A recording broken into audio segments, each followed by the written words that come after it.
Young brother, why don't y'all get y'all a hot dog or a hamburger before y'all go? Y'all want a burger or something? There you go. There you go. Come on, man. There you go.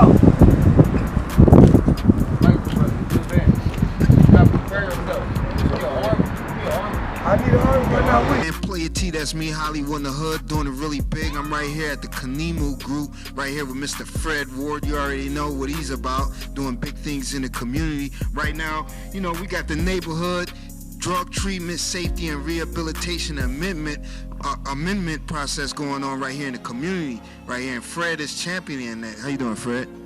Well, I don't know if I'm championing it. I know I'm part of a large team. I'm one spoke in the wheel, but a spoke for real. Well, it's needed. So you are a champion. There's not too many people out here taking the initiative to want to force ballot changes and stuff like that with, you know, making amendments to policies dealing with the prisons and drug treatment and rehabilitation and safety. You know, so why is that important for you to even go down this route and even consider these things?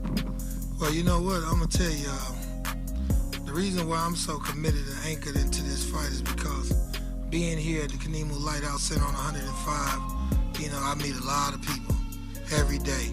And, you know, it's like when I heard about the ballot initiative and the 4 things that it's talking about, to which we're going to get into, it was a couple incidents, right, that personally happened with me that made me know, like, this is a necessary change that need to happen, you know.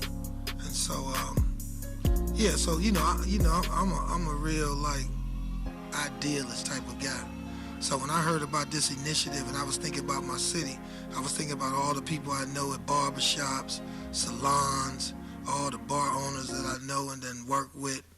You know, the Mason brothers that I know, the Eastern Stars, all these Kappa, Qs, Alphas. I said, you know what, this is something that as I talk to different individuals in those different groups, I realized that all of them say they make all the sense in the world.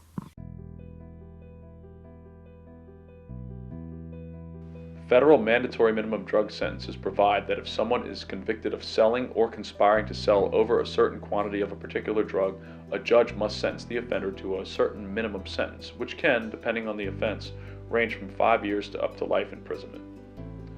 Prosecutors will often charge and prosecute the most serious offense they can prove. This policy of charging high can be traced back to 1989 during the first Bush administration.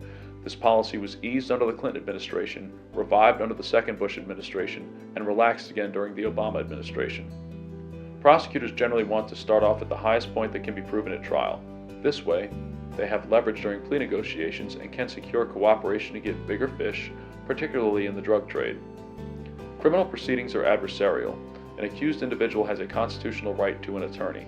That attorney will try to do what is in the best interest of their client. After their client has been charged with a crime, that usually means they will seek to secure a dismissal of the charges or obtain a finding of not guilty for their client.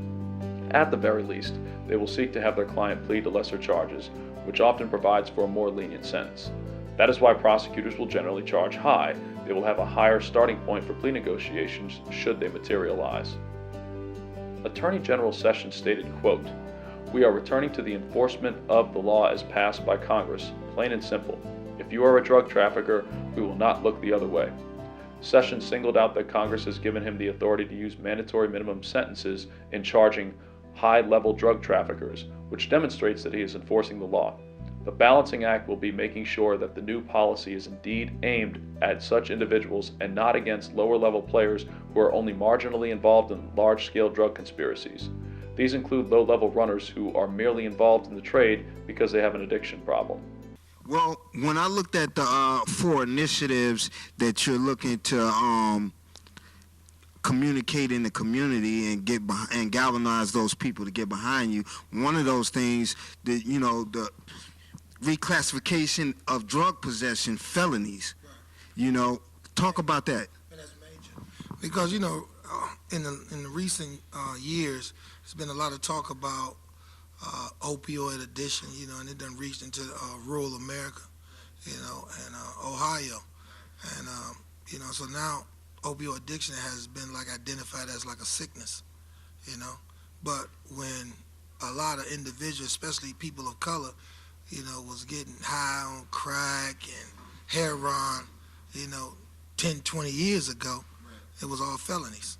And so when we realized the change of, interpretation of this particular disease, we realized that not only do we need to right the wrong of the past by making it a constitutional amendment and making it retroactive, so that a lot of people that we talk to that got a felony 5 and 4 and had it on their record for 15, 16 years, they can also get that off. So it's a major. Well, talk to how that's important and that's needed, because if you have those type of things on your record, what happens? Oh, you're talking about collateral sanctions. You're talking about being ostracized and excluded from all type of opportunities and jobs, and resources. Ultimately, if the Sessions Department of Justice implements this policy on mandatory minimums to go after individuals who represent the greatest threat to public safety and not against nonviolent, low-level offenders who simply made a mistake and do not merit harsh sentences, the public will be safer. Now, Fred, we were going over these 4 initiatives on the ballot, reclassifying drug possession, felonies, cutting off the probation, the prison pipeline, the incentive to personal rehabilitation, and to incentivize personal rehabilitation, and then reinvesting the money we save when we release these people from the prisons back into the health industry, as far as keeping people, helping people get off drugs and things of that nature. So I think it's big. But speak to how you plan to galvanize the people, and what do the people need to do, and what are you planning to do to get this on the ballot? Yeah. So, this is a statewide initiative. So we got a lot of allies and partners across the state. But in Cleveland, what we want to do is we want to get a synchronized effort between a lot of different groups, organizations, and businesses. I done talked to a lot of people that own barbershops. What do you need? We want 40,000 signatures in Cleveland. So you need 40,000 signatures in Cleveland. That means you need people to go out and get the signatures. Well, we'll come to them. What I had envisioned was like, you got different groups. We talk to the Masons. I think the Masons, the Eastern Stars should be involved. I think that a lot of the pastoral organizations, this is they fight the fight. A lot of bar owners I've talked to, they down. They know that a lot of people, whether it's themselves or those that they love, has been affected by the criminal justice system. I think they should throw down as well. I think this is a unified fight we all need to be fighting on.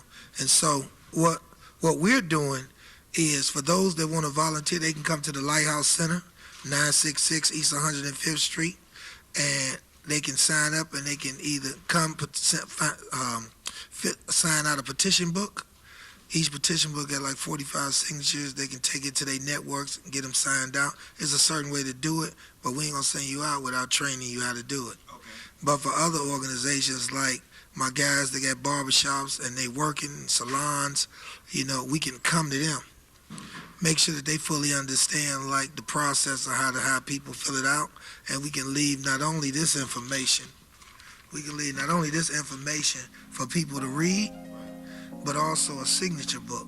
And then we'll just simply come to their place of business once a week at a certain time and collect the book and give them another book. I think we should orchestrate this, now, and use the entire month of May to throw down. And then in June, since we got Juneteenth coming in, which is a very significant historical event for when people of color was released from enslavement, I think we should all, after we do this, we should come together and have a party, a celebration collectively based on, our unified throwdown. There you have it, Mr. Fred Ward and the Khnemu Group spearheading the movement. Let's get this amendment on the ballot. We need to galvanize people in all the communities. Come down to the Lighthouse and see what's going on. Playa T, that's me, Hollywood in the Hood.